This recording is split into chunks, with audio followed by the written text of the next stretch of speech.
harmony.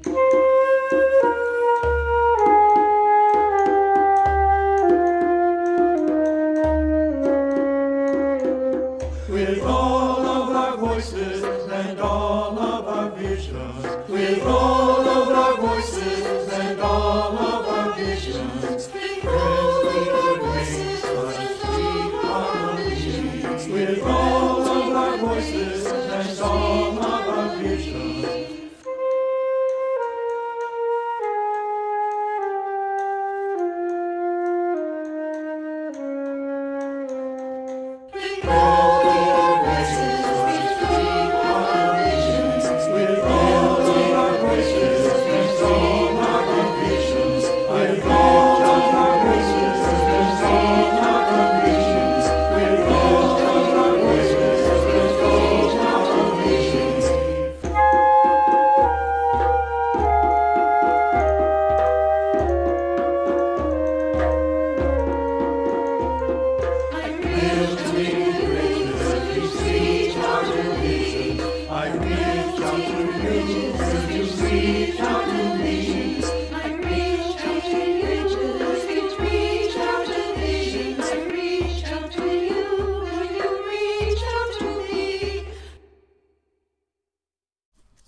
Our call to worship words are based on the words of the Reverend Rebecca Parker and written by Unitarian Universalist minister Karen Johnston.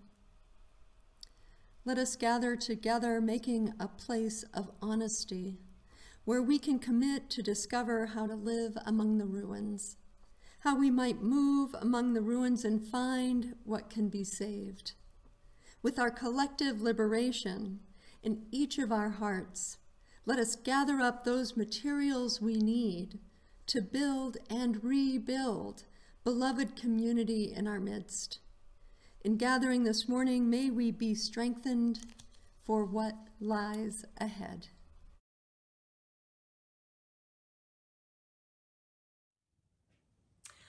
I'm Connie Cross. I hesitate to speak for anyone else, but I will be bold and say that our song, Spirit of Life, is a favorite of many. And in that song are words I always think of when I think about my church. Roots hold me close, wings set me free. For my roots at A2U2 are deep and sturdy, and wings have set me free to think and explore and grow and act in ways that have helped me learn who I am and who I hope to be. Do you see these roots growing out of the tips of my toes? They're there, metaphorically anyway. My roots are deeply embedded in our A2U2 community, and you can't separate roots from the soil of community. As a member of our community, I have had the pleasure of cheerleading the holiday fair, serving on the stewardship committee, being a member and president of the board of trustees, helping sell plants at the Blooms sale, providing meals for Family Promise, playing a role in the church renewal project that brought us a beautiful new parking lot, improved grounds, and bathrooms. Such fun. And the best part is getting to know all the great people in our church who also have participated in these projects. That's what roots are. They are the connections of respect and love that bind us together and help us do the work that sustains this community. And do you see the wings that have sprouted between my shoulders? No, they are not angel wings. They are eagle wings. I am free to fly above those religious doctrines and those people trying to tell me what or how to think. But at A2U2, what wonderful opportunities I've found encouraging me to think. From a course I took with Rick and Tyrrell Kimball on creativity, the Cakes for the Queen of Heaven study of feminine theology, a course with Reverend Mike on UU theology, my Don Redwood meditation group, my SEG, and weekly sermons. All of these over the years have challenged me to explore who I am. Roots and wings, such a gift. I want nothing more than to sustain this wonderful church where I have been held close and set free. And I want this gift for everyone else as well. That is why I am happy to make a generous pledge each year, and hope you will too.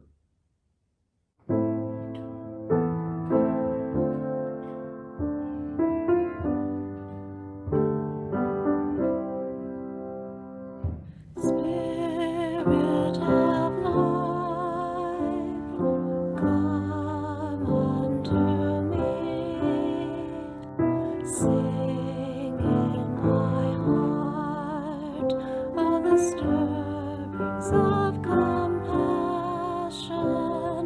Blow in the wind, rise in the sea. Move in the hand, giving life the shape of justice. Roots hold me close, wings set me free. Spirit of life, come to me, come to me.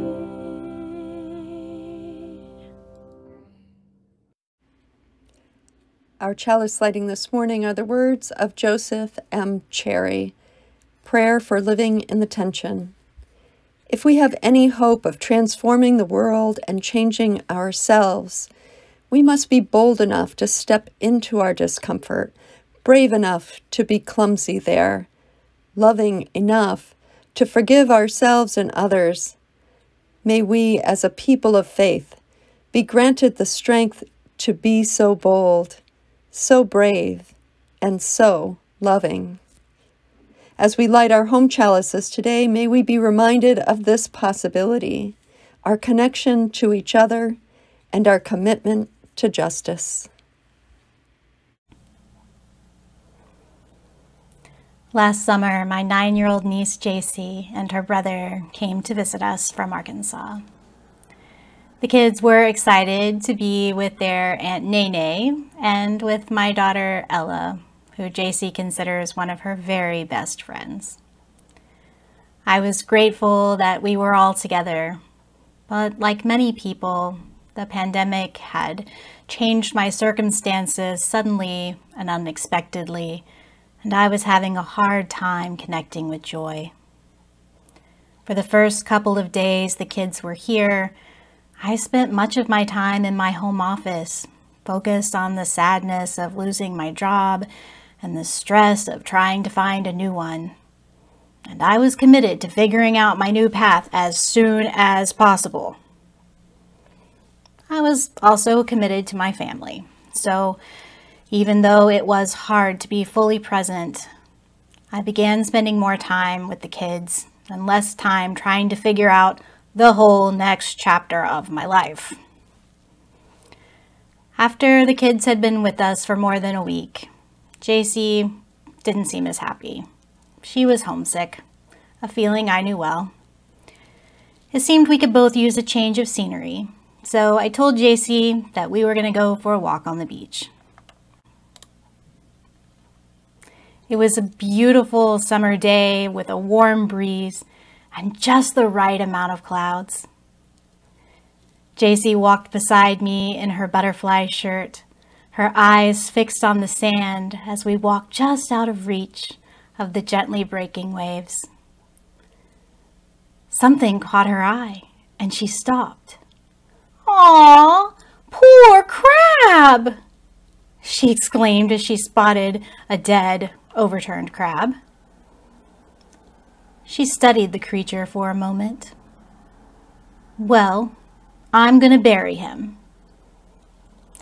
As she dug a shallow hole in the sand, she seemed to contemplate the crab's life, moving slowly and being gentle as she covered the crustacean.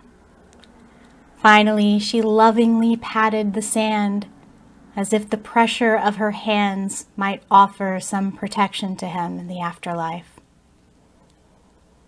We kept walking, not taking more than a few steps when another dead crab appeared. "Aww, another poor crab!" JC again took great care to bury this crab. As she stood up, she gestured with wet, sandy hands and said, "I'll bury every dead crab we see." I nodded. A few steps later, another dead crab, another burial. Only minutes later, we saw what must have been dozens of belly-up crabs in the narrow, meandering rack before us. JC's words of commitment still fresh in the air. She seemed reluctant to continue walking. How could she possibly show all the crabs that she cared for their lives? We both stared at the beach ahead, child and adult, each considering how to move forward when circumstances change. Do we stay where we are? Do we head in another direction? Do we keep going even if we're not sure what to do? There is no right answer, only what is right for right now. And right now is just a moment in time we keep moving into with every blink, with every breath. We did continue walking that day. We both made peace with what we could do and what we couldn't do in a single moment. And in that moment, I blinked. I took a breath. I moved into the next moment with more peace than I had felt in some time. Grateful for the unexpected respite I found with JC and all those poor crabs.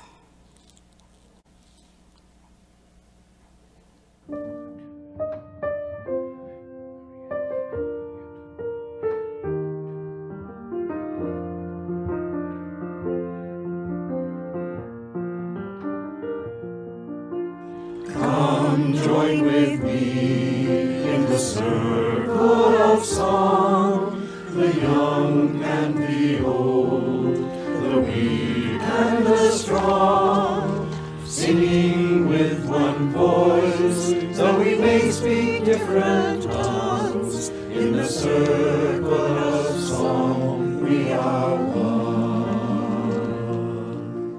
Some sing of the past, of battles lost and won. Some sing of their dreams, of a new day in the sun. Some sing out for love, and some sing just for fun. In the circle of song, we are one. Come join with me in the circle of song, the young and the old, the weak and the strong, singing with one voice, though we may speak different tongues. In the circle of song we are one. Some sing of this land, the country of their birth. Some sing of this land, of the beauty of the earth. Some sing of this land for all that it is worth. In the circle of song we are one. Viens avec moi dans ce cercle d'amis, mon jeune et mon jeune, grand et petit, chantant d'une seule voix à travers les différences, dans ce cercle d'amis tous unis. Each of us must leave this place and go back to our home. Each of us must walk a path that must be walked alone. And each of us will bear the fruit of the seeds that we have sown. In the circle of song we are one. Come join in the circle of song, the strong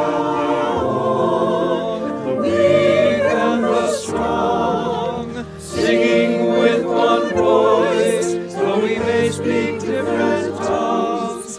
In the circle of song we are one. Come join in the circle of song, the strong, the weak and the strong, singing with one voice, though we may speak different tongues. In the circle of song we are one. In the circle of song we are one.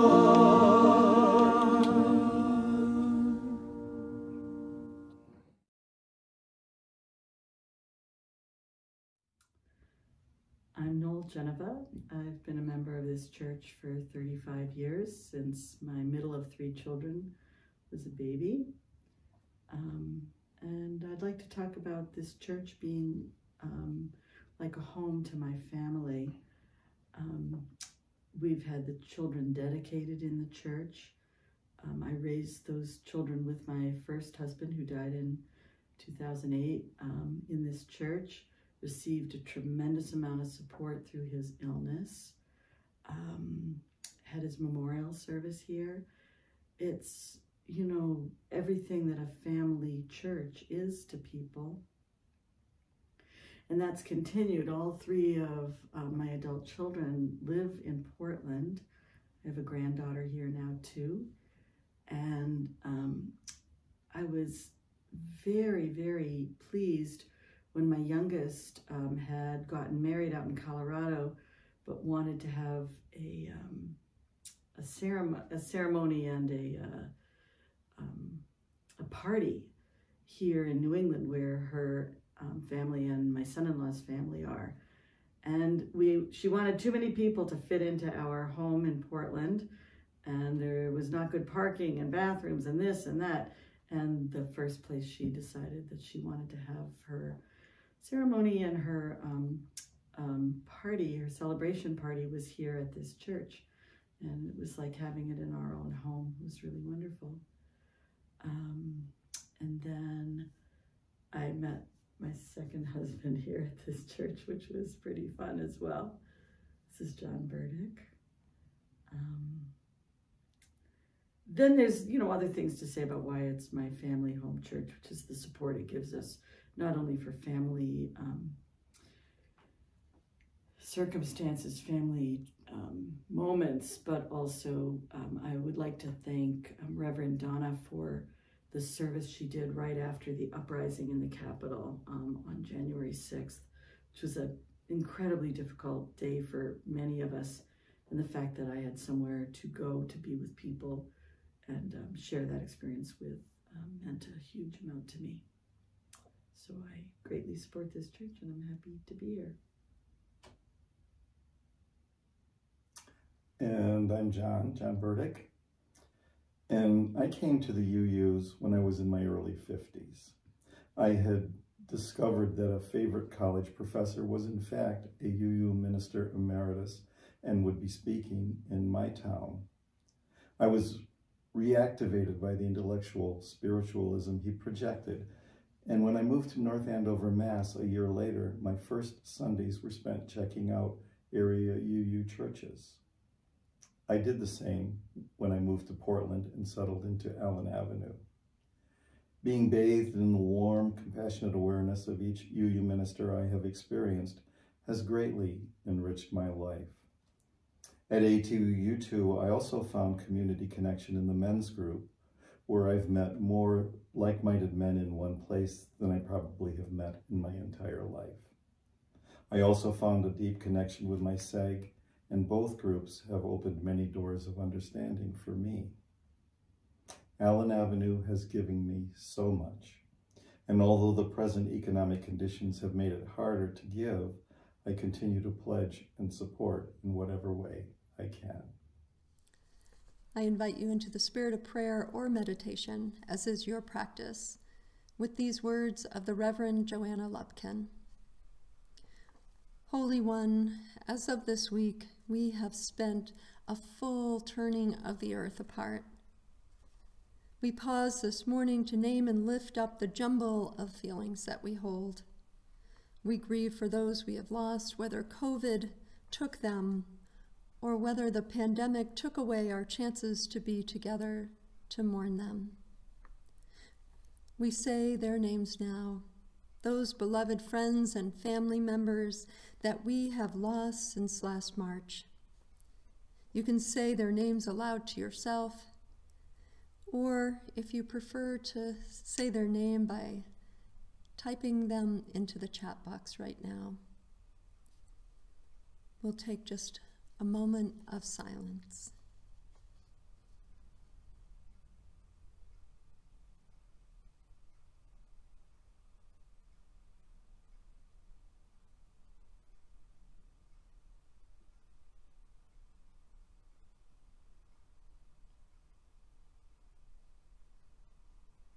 Feel free to continue adding in the chat box a name of your beloved or family.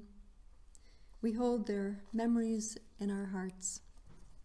We hold in our prayers all those recovering from COVID and those long haulers who are dealing with the lasting effects of the illness.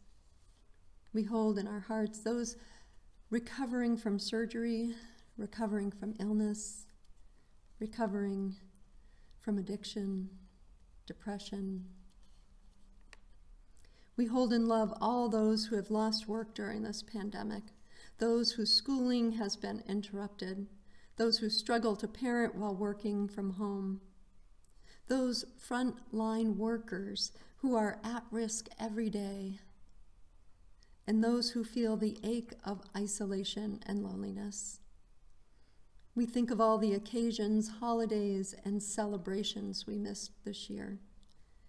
We think of the last time that singing together happened in this beloved sanctuary, not knowing how long it would be until we're able to do it safely again.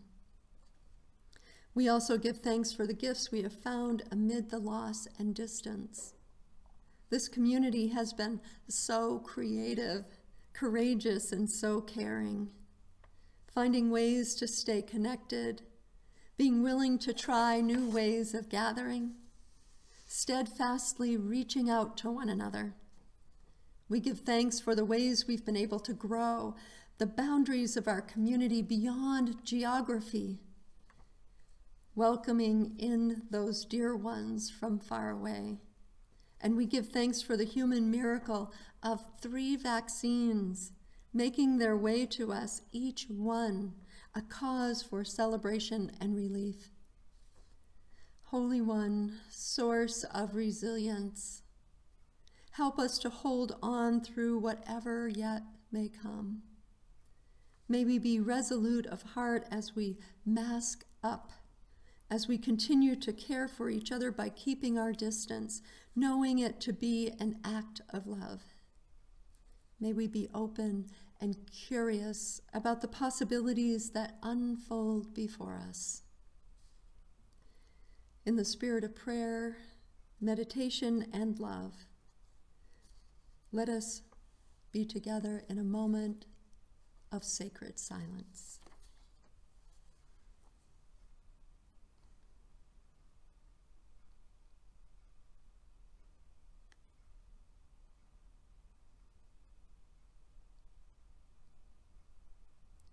Amen.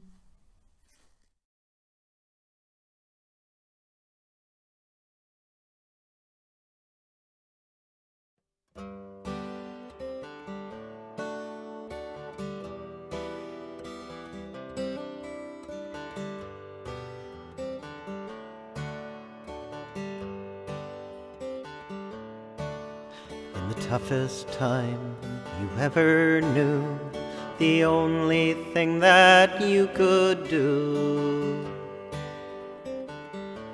was carry the flame sickness spreading through the land, you held your spirit in your hands and carried the flame.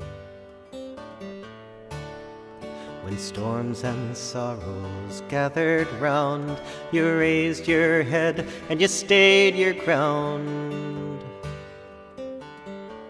You carried the flame. Through endless days of the hardest living, you kept on loving, kept on giving, you kept on and carried the flame. Carry the flame, raise it high, send its beacon through the sky, keep it strong and shining through the pain. Let it rise and let it grow, let it light the world, you know, let it glow. Carry the flame. And when the day is done at last, we take on the spark you've passed and carry the flame. From hand to hand we send it on, the kindling hope of a rising dawn. In a song we carry the flame. Carry the flame, raise it high, send its beacon through the sky, keep it strong and shining through the pain. Let it rise and let it grow, let it light the world, you know, let it glow. Carry the flame. We are nurses, doctors, teachers, we are children, parents, preachers, and we all carry the flame. We are scientists and cargo packers, farmers, singers, grocery stackers, young and old. We carry the flame. Carry the flame, raise it high, send its beacon through the sky, keep it strong and shining through the pain. Let it rise and let it grow, let it light the world, you know, let it glow. Carry the flame. Let it glow. Carry the flame.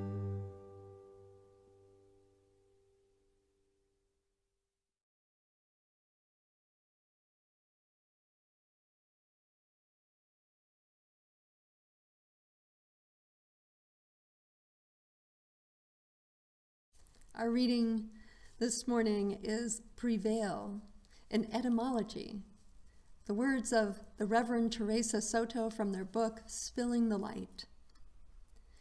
Isn't it a weird word, though? Prevail? How could we win before we encounter the challenge? Before what? Not like preheat an oven or pre-measure an ingredient. It turns out that pre doesn't mean before in the way that we're all used to.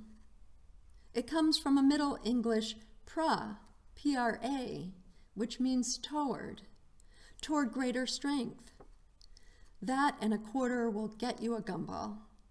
Let me reassure you, no one knows everything, even though some people wisecrack like they do. You could not know before right now what this moment would call for. You could not know before right now that we are going to move toward greater strength.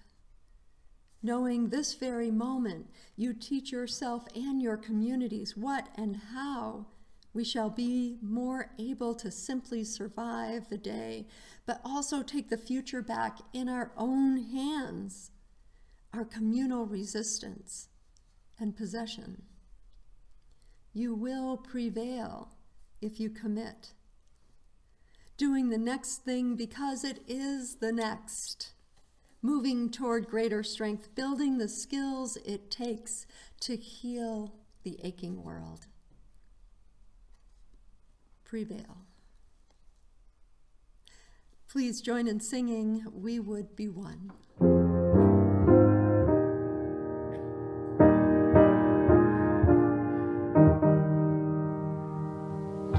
We would be one, as now we join in singing our hymn of love, to pledge ourselves anew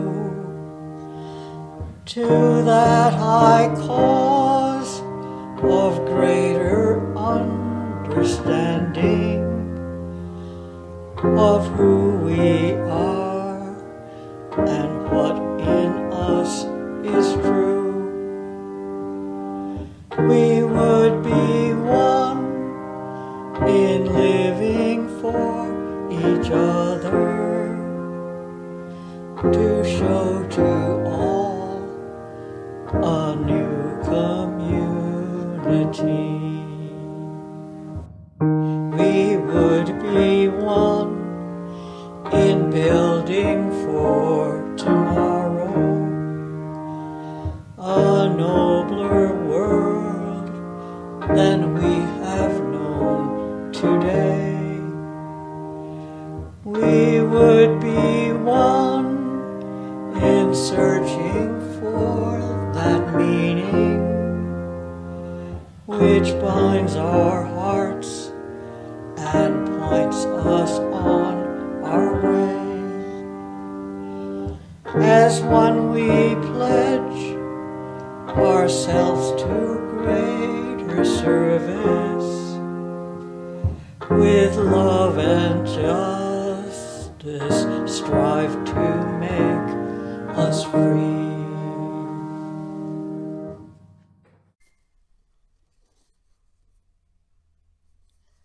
For a couple of years, I belonged to Midcoast Community Chorus. It was a chorus in Camden, Maine, and still is. It was a no tryout sort of chorus with 150 singers.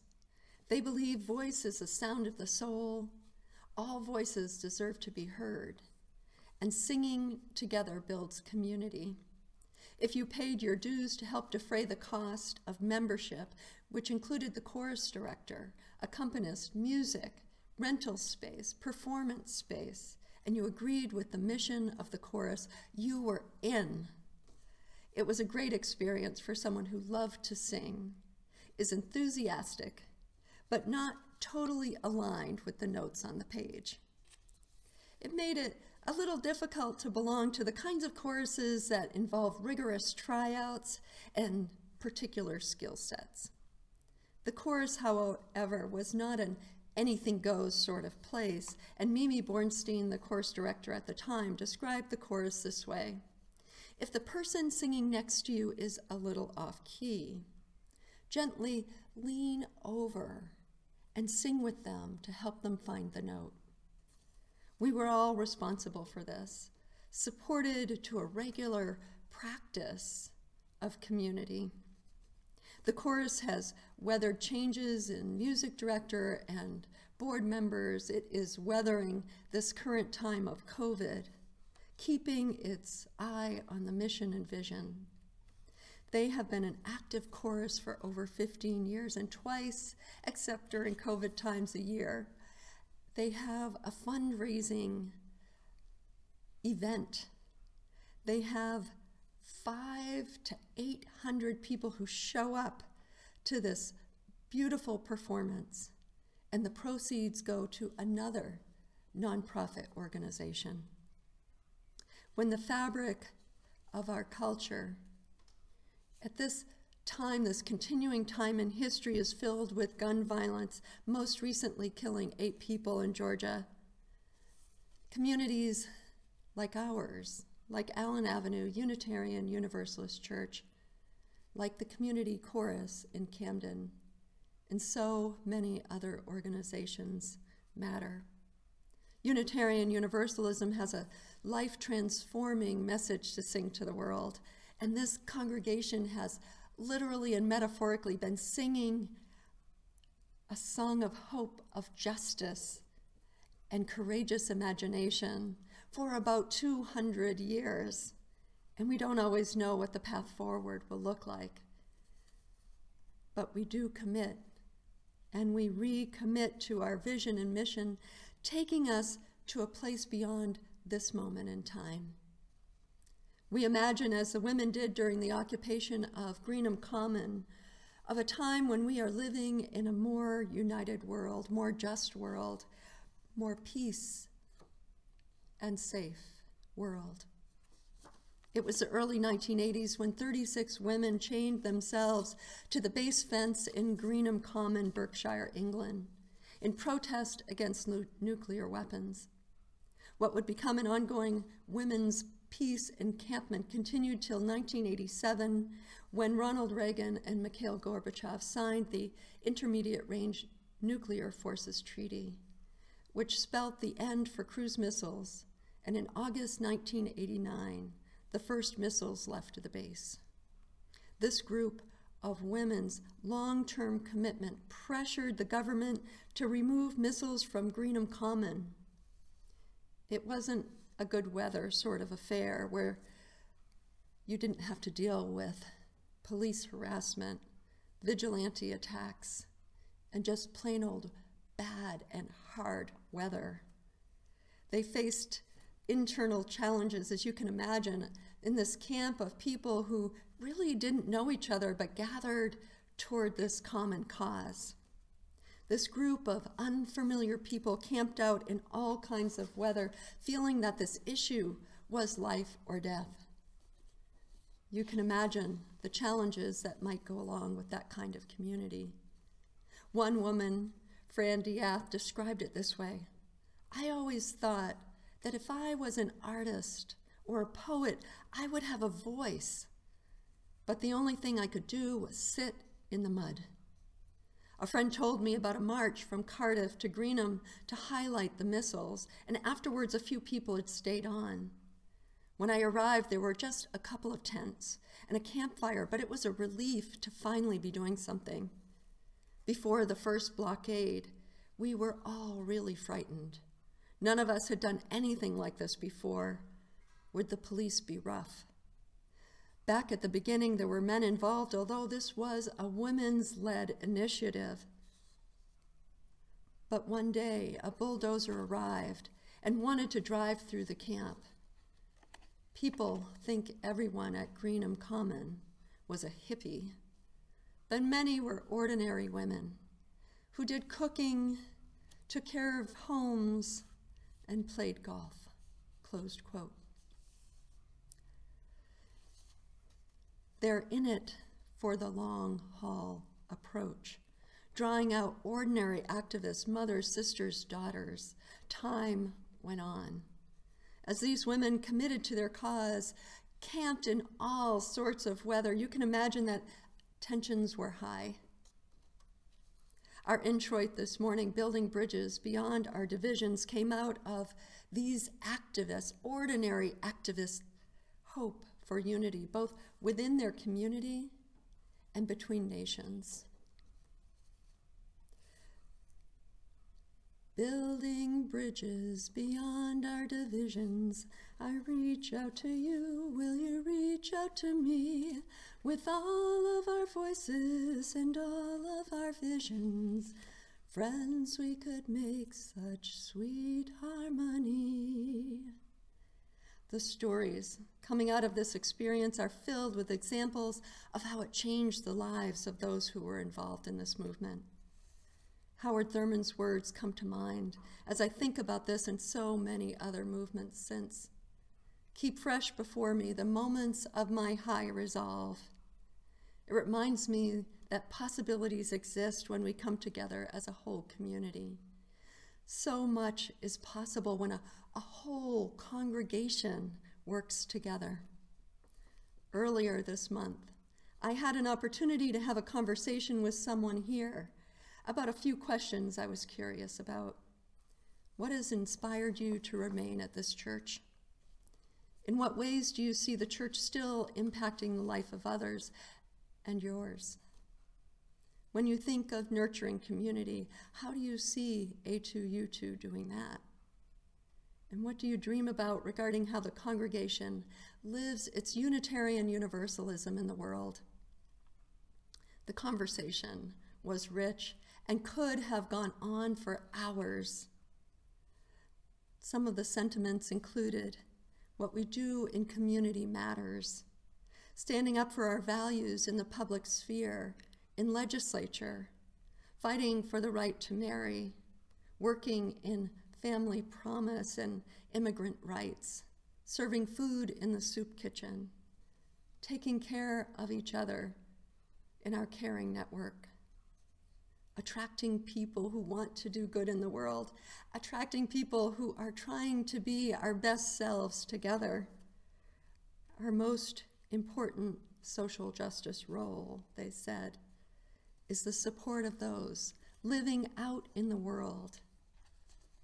And they like to be in the presence of people who are enthusiastic about things. Church is impacting our lives.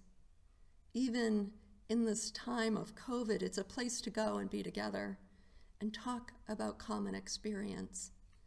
Some of the things just last week in the stewardship kickoff cottage conversation after the service included: continue making a home for children here, that they know as they grow up, they feel like this community is an extension of their family. Increase community outreach. Continue to grow intergenerational connections. Social justice work, including the whole congregation. Henry Nelson Wyman, who in his retirement became a Unitarian Universalist, said, "Inevitably in our lives we commit ourselves to something, whether worthy or not. The direction and intensity of our loyalties give shape and meaning to our lives. Loyalties, commitments, covenants, the promises we make to one another. These are the things that tell us to what we belong. By doing so, they tell us who we are." In this special time of year, we pause to acknowledge that we accept our responsibility to care for, sustain, and grow something beyond what exists today. It's the opportunity to leave something for the next generation. It's built on love. The kind of love that commits beyond the barriers of the culture of fear, around the barrier that I am fiercely independent and autonomous and can do this by myself. These kinds of fears and barriers that lead to isolation. We are in a moment offering a countercultural experience, one that David Brooks, New York Times columnist, describes as a preference for deep rather than wide. David refers to a story in the book Corelli's Mandolin by Louis de Bernières, and the story goes something like this. A father is talking to his daughter about love, and he says, "Love itself is what is left over when being in love has burned away. And this is both an art and a fortunate accident. Your mother and I had it," he says. "We had roots that grew toward each other underground." Closed quote. These are the kinds of roots a community offers, creates, and nurtures. The kinds of roots that Connie talked about earlier in the service. They are the kinds of roots that create space to raise children, celebrate, and grieve that Noel and John spoke of. It's the kind of place that when you commit, it invites us into our best selves. So much is possible when a group of committed individuals go all in. This work is based on relationships. It's based on core human connection and the courage to imagine a way forward together.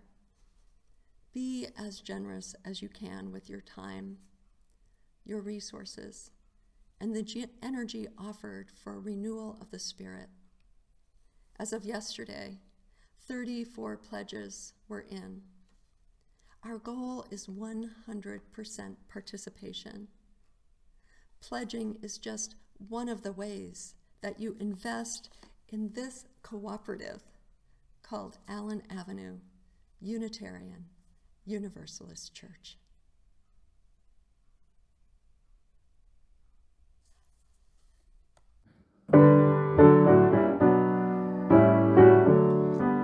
Every time I feel the Spirit moving in my heart, I will pray. Yes, every time I feel the Spirit moving in my heart, I will pray. Upon the mountain my God spoke, o'er the mount came fire and smoke. All around me looked so shine, asked my God if all was mine. Every time I feel the Spirit moving in my heart, I will pray. Yes, every time I feel the Spirit moving in my heart, I will pray. The river Jordan runs right cold, chills the body, not the soul. Ain't but one train on this track, runs to heaven and right back. Every time I feel the Spirit moving in my heart, I will pray. Yes, every time I feel the Spirit moving in my heart, I will pray.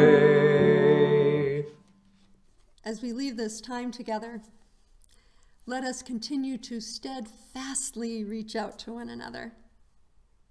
Let us steadfastly move beyond the communities that are our usual circles. Move out into the world even further than we have before. Moving out, listening and working for a just world. Let us move out steadfastly, knowing that we have a place that we belong. We have a place to come and renew ourselves when we need to. As you move out into the world, steadfastly know that you are loved. May it be so. Blessed be.